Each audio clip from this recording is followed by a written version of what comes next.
A young couple, Will and Sam, are expecting their first child. The soon-to-be parents are happy, but now has to have a difficult conversation with Sam's father, Tom.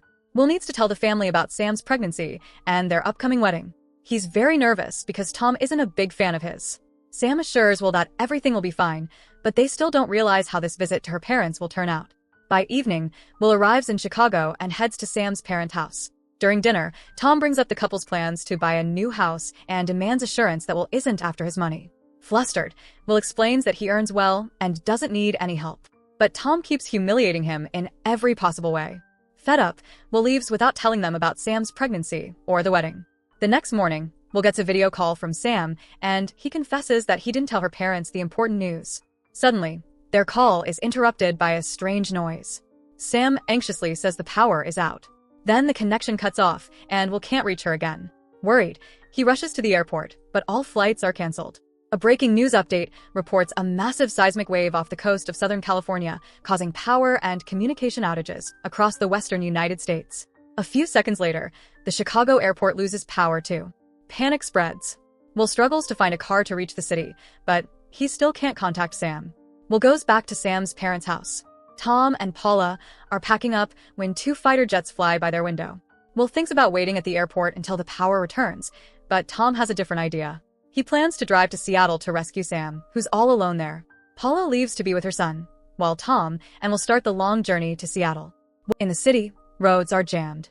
There's no GPS and mobile service is down. Crowds rush to stock up on supplies and fuel.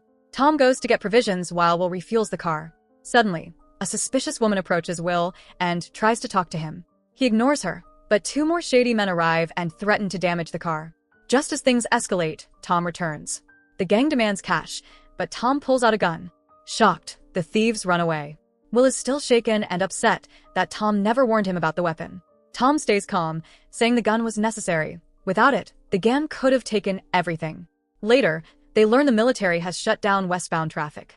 Tom uses his Marine Corps background to convince a sergeant to let them through, saying they need to rescue his daughter. The sergeant agrees, and they continue down the empty highway. Soon, they see military vehicles heading west and realize the situation is far more serious than they thought. At night, they enter a prison zone. A police car suddenly appears and forces them to stop. Will steps out to talk, but Tom sees in the mirror that the driver isn't a real officer. Too late to warn Will. The fake cop threatens Will with a shotgun. Will barely escapes and jumps back into the car. Tom asks him to load the gun, which had been empty the whole time. The fake cop chases them. As Tom teaches Will how to use the gun, the fake police car rams them. Will fires a few shots, and they manage to escape. But suddenly, deer run across the road. Tom swerves, and their car crashes into a ditch. Tom breaks his ribs, but still fights off the attacker when he catches up. Using the fake cop's car, they tow their own damaged vehicle to the nearest reservation. The next day, they meet a mechanic named Ricky. She's suspicious of the strangers in a police car, but agrees to check the damage. Suddenly, a voice cries for help over the radio, and everyone looks up at the sky. Ricky fixes the radiator, but warns it might break again. Tom offers her $1,000 to come with them and make repairs if needed. She agrees, but only for $2,000. They pack up, and Tom, Will, and Ricky hit the road. That night, Will notices a car following them. Tom tells him to turn off the headlights and stop. They let the car pass, then follow its taillights. Suddenly, Ricky sees the compass needle spinning wildly. The car crashes into a ditch. They rush to help, but there's no one left to save. Will and Tom head back to their car, but Ricky doesn't want to leave the scene. Just then, they see another car approaching. Not knowing if it's friend or foe, Tom and Will grab Ricky and drive away. After a while, they stop for fuel. Dark, heavy clouds gather overhead. Unlike anything they've seen before. They quickly get back into the car and drive through the heavy rain. Soon, they decide to shelter under a bridge until the storm passes. By morning, the weather clears, but the radio says there's still no cell service or internet anywhere in the country. They reach a checkpoint. The sheriff refuses to let them in, saying the city has no gas or resources and needs protection. Will proves he knows people there, and eventually, the sheriff allows them to pass. Will finally arrives at his friend's house and is greeted by Meg. She's anxious. Her husband Adam was in San Francisco when everything went wrong, and she hasn't heard from him. Will reassures her that Adam will find a way and that this chaos won't last forever. Meg calms down and offers Will a shower, while Tom refills their water supplies. Still, Meg breaks down in tears, overwhelmed by the uncertainty. Will comforts her, and the group continues their journey. Soon, they spot a crashed military plane. Ricky suggests it might have been shot down. Later, they stop at an abandoned water park. Ricky rushes to the pool to cool off but finds the water is hot. Tom and Will laugh, but their laughter ends when a military helicopter flies overhead. They realize there must be a military base nearby. Tom suggests they split up and look for anything useful nearby. Ricky finds 2 gasoline cans, and they continue their journey. That night, Will senses his phone vibrating and realizes there's cellular reception in the area. He tells everyone to check their phones, and Tom discovers a voicemail from Sam. Soon, they see a crowd of people heading the opposite way, right before they spot a mountain pass engulfed in flames. Suddenly, a woman stops them in the middle of the road, saying she has a flat tire. Will rushes to help, but 2 men attack them and steal the gasoline cans.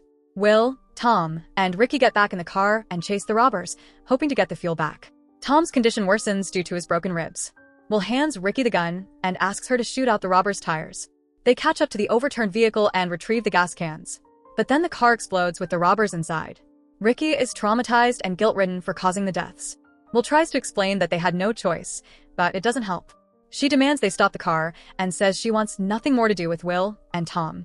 The next morning, Will wakes up to find Ricky gone, along with her belongings. Will and Tom decide to keep going without her. Tom's coughing gets worse. They spot a smoking train in the distance, and Will goes to search for fuel. When he returns with gasoline, he finds Tom struggling to breathe. Tom pleads with Will to perform a thoracostomy. Will inserts a needle into Tom's chest, saving his life. To distract from the pain, Tom opens up about his difficult relationship with his own father, but says he always tried to be a good dad. Will finally tells Tom that Sam is pregnant. But Tom already knows. Sam had called her mom right after dinner and told her everything. Tom says he believes in Will and knows he'll be a great husband and father. He asks Will to promise he'll always take care of Sam. That night, they reach another town and drive onto a bridge filled with abandoned cars and armed people. Will gets out and begs them to let them pass. Tom needs a doctor. The group demands they come closer, but instead, Will reverses the car, then speeds forward, shooting at men on motorcycles. Trucks block their path, but Tom uses the last of his strength to shoot them down. The effort is too much. Tom falls unconscious and doesn't wake up again. Will keeps driving, but the car soon breaks down.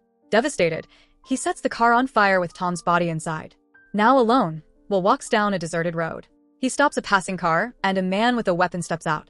The man says his family is inside and offers Will a ride but takes his gun for safety. As they drive, the man shares rumors that something is wrong with the air and that people are heading to Canada. Will suggests stopping at his father's house. They find no one there. Will tells the man his family can stay in the house if they leave behind their supplies and the Jeep. The man agrees, and Will continues his journey. After several hours, Will finally reaches Seattle, only to find the city destroyed and covered in thick ash. Cars filled with lifeless bodies line the streets. He finds a gas mask in a fire truck and heads to the apartment he once shared with Sam. He climbs the fire escape and gets inside, but Sam isn't there. Thankfully, she left a message with a new address. Will follows the address and arrives at a house. Their neighbor, Jeremiah, fires a warning shot, but Sam rushes out and pleads with him not to shoot. Finally, Will and Sam are reunited and hold each other tightly. Later that night, Will tells Sam that her father didn't survive, but he did everything he could to save him.